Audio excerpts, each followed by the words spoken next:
Γεια σας. Γεια σας. Γεια σας. Γεια σας. Γιατί ήσασταν κλειστοί προχθές? Γιατί ήμασταν κλειστοί Ήταν Κυριακή. Ναι, λοιπόν. Την Κυριακή όλα είναι κλειστά, τα μαγαζιά, ίσως. Γιατί? Ψεύτες. Εσείς μου είχατε πει ότι θα ανοίξετε καθημερινά. Ψεύτες. Ψεύτες.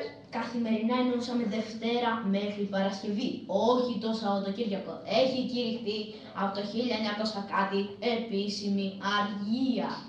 Εμένα δεν μου το διευκρινίζανε. Γιατί με κοροϊδεύετε όλοι σας? Γιατί με κοροϊδεύετε όλοι σας? Γιατί με κοροϊδεύετε όλοι σας? Γιατί? Είμαι λίγο αζούλα. Και εσείς με κοροϊδεύετε. Δεν μου λέτε για τις αργίες. Γιατί? Γιατί? Γιατί? Ψεύτες. Ψεύτες. Εντάξει, συγγνώμη. Θα σε ηρεμήσω. Θα παραδείγμαται. Εντάξει, ηρεμήστε, ηρεμήστε. Γιατί.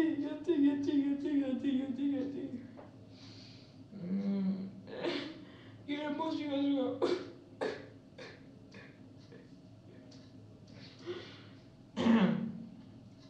Εντάξει, με καλύτερα.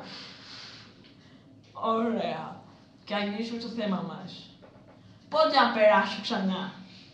Περάστε όποτε θέλετε εκτός από το Σαββατοκυριακό. Καλά, εντάξει.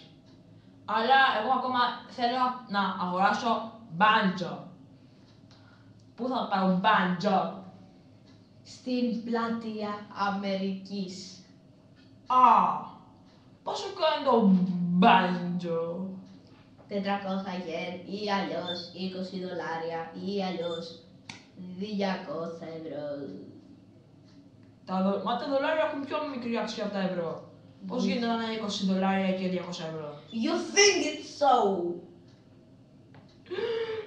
Πάλι μου κοροϊδεύετε. Γιατί? Πάλι με κοροϊδεύετε, γιατί?